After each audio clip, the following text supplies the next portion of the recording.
Yo guys, what's poppin'? It's your boy Tacho here, and we are back for some more Fire Emblem Heroes. Okay, we got the Datamine tonight, and this one was loaded with a whole bunch of information.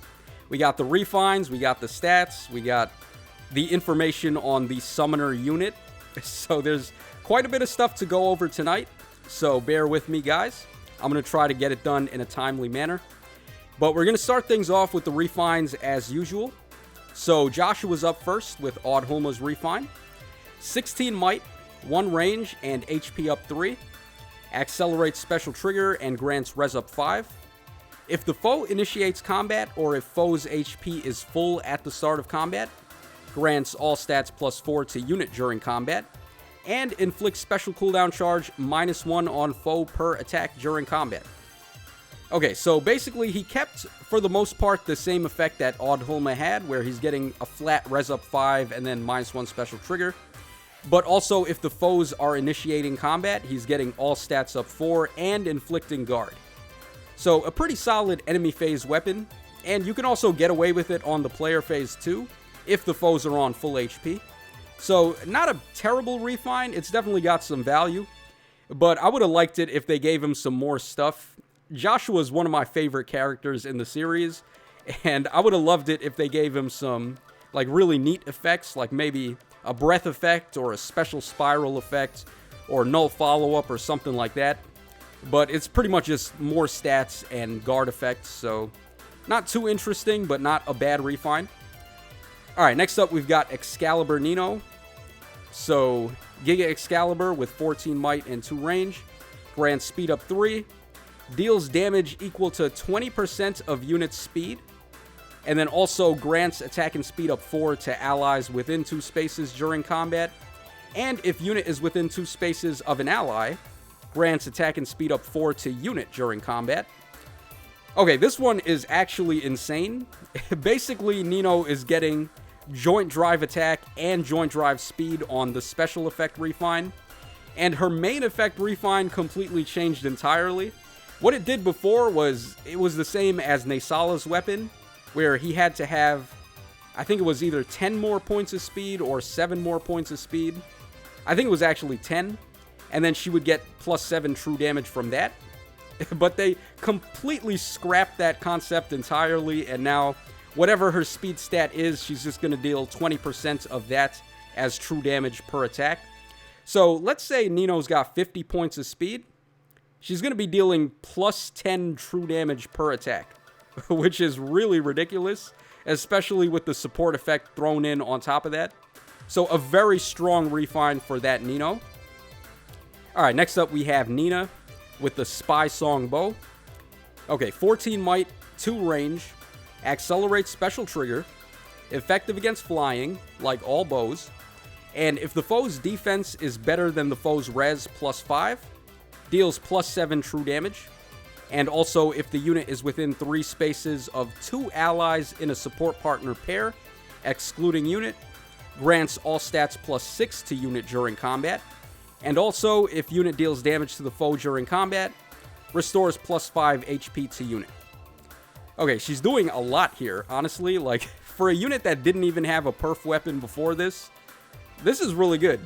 So, she keeps the effect of her main bow, which was Shining Bow, where she gets 7 true damage if the foe has more defense than res, but they're also adding the -1 special trigger on top of that, so that's very good. And then also, if she's in 3 spaces of another 2 units that have a support pair, she gets all stats up 6 and the neat little healing effect there. I like this effect for Nina because it plays up to the theme of her being a spy and liking to spy on the other units, particularly the same-sex relationships. So, I guess this really suits Nina as a character, and it's pretty cool. Also a very solid weapon, too. Like, all of these stats, you get true damage, -1 special trigger, and recovery. Like, man, this weapon does a lot. And finally, we have Meister Schwartz for the Sword Reinhardt. So 11 might, 1 range, and HP up 3. Inflicts speed -5 and unit attacks twice, even if the foes initiate combat. And at the start of combat, if the foe's HP is above or equal to half, grants attack up 5 to unit, and inflicts attack -5 on the foe during combat. And also, if unit initiates combat, foe cannot make a follow-up. Okay, really good refine here as well. He's inflicting the impact effect, so the foes cannot follow up unless, of course, they have null follow-up or quick repost or something. And then he's also doing attack up 5 for himself and attack -5 on the foe. Otherwise, most of this is pretty much the same as before. So, a very good refine for Reinhardt. Overall, I'm very happy about these refines. I think Nino probably won overall. Nino and Nina are definitely stealing the show, but the other two are pretty good as well. It's just that they're not as exciting, I would say. All right, let's go ahead and move on to the stats for the new units. And my handy cheat sheet right here with the boons and stuff. All right, we're going to start with the duo hero, of course. So we got Lif and Thrasir, and their HP is 39. Attack is also 39. We got 25 speed, 30 defense, and 25 res, for a total BST of 158, 190 when they have the duo skill counted for, and they have 1 super boon in plus attack. So pretty solid. I mean, plus attack, that was very obvious to me, at least from seeing what they did in the trailer. And being a ranged cavalry type unit with the duo skill that causes all the chip damage and also the whatchamacallit, the damage reduction that they have in their weapon is going to be really crazy, and they're going to be able to provide insane amounts of firepower. So this is a really cool unit. They also have that interesting C-slot skill where they can basically inflict renewal smoke and cause the deep wound status to all the foes within 2 spaces of the target. So definitely an interesting unit, and they score very high for cavalry. Actually, I think this is the highest scoring cavalry unit in the game now. So definitely watch out for them. They're going to be good in all the modes. All right, we have Henriette up next, my favorite character on this banner. All right, so Henriette's got 42 health, 40 attack, 18 speed, 35 defense, and 40 res, for a grand total BST of 175. And Henriette has a super boon in plus res. So 40 base res with plus res as a super boon. She's going to be a really good res tank. I just wish she had 1 more points of BST though. Like 176 with the super boon would have pushed her up to 180 scoring bin. But unfortunately, she is 1 point shy, so she's not going to score quite as high as some of the other armored units that we've gotten in the past for ranged, like Raphael and Felix, for example. But still, this is a very strong stat line for a unit like her, and of course, her Savior skill is going to be one of the nuttiest skills to get. Like, both Gustav and Henriette with those Savior skills, there are so many applications for those that it's just out of control, man. Like, these Savior skills are going to break the game wide open, and I am actually going to be summoning on the banner with what little orbs I have. So look forward to that. I'm going to cover more in detail, like the reason why I'm summoning when I actually hop in. But really good unit in Henriette there.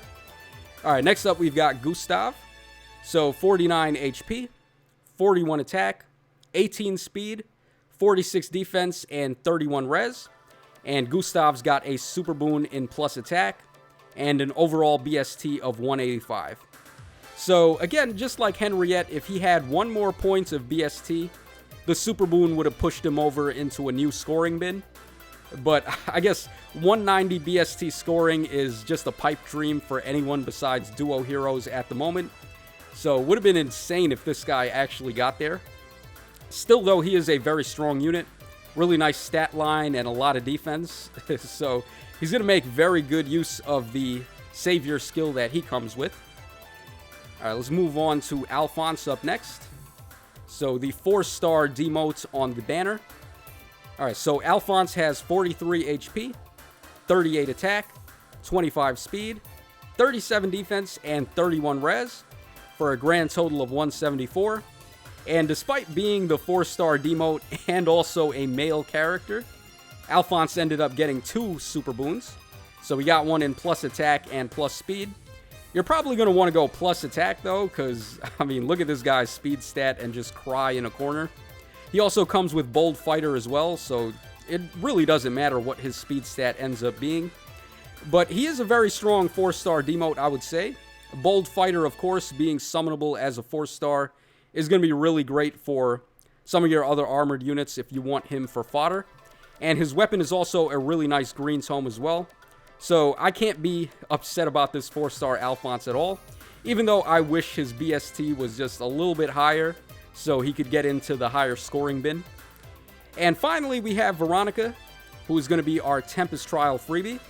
So Veronica's got 40 HP, 36 attack, 38 speed, 21 defense, and 22 res for a grand total of 157. And despite being a popular waifu, Veronica has not a single super boon. So they did her a little bit dirty here. Not that it really matters. I mean, 157 BST, not even a super boon was going to save that in terms of scoring. So it's not like the biggest deal. But still, like having the additional points in either attack or speed, I think would have been nice. So kind of not the best there, but whatever. But her stat line, though, is pretty solid. 36 attack and then 38 speed. She's going to be a really offensive tome unit, so definitely look forward to using your Veronica. She's also going to be able to be a great blade tome option, so I think that could be another weapon to give her. Okay, let's move on. So here are Veronica's skills. We have Packed Blooms Plus, and it's pretty much the exact same weapon as Henriette and Alfonse had.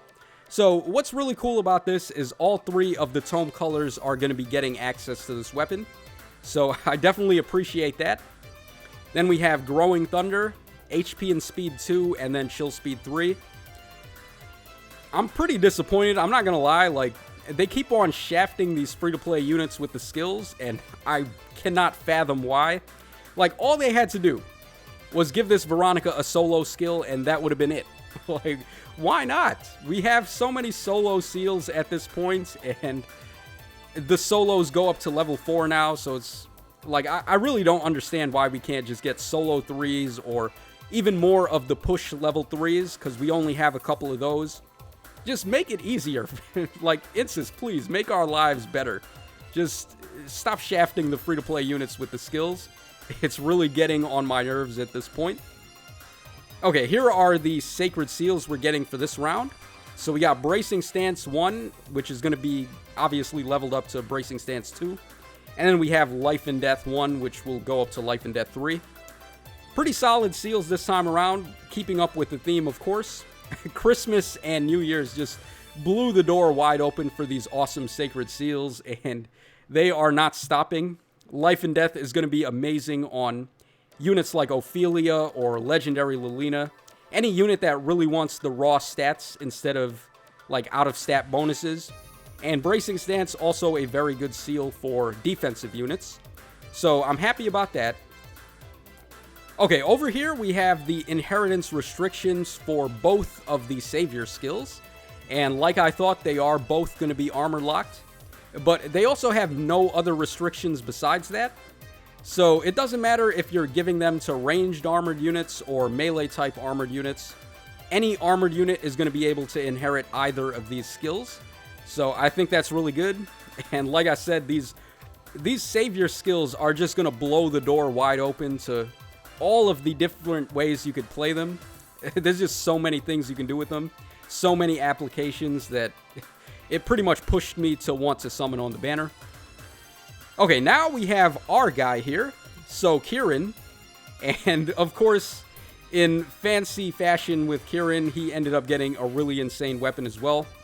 Grants all stats up 4 to allies within 2 spaces during combat, and inflicts all stats -4 on foes within 2 spaces during combat. So, in other words, it's like the ultimate support type of weapon. You're going to be able to debuff the foes like crazy and buff your own allies like crazy.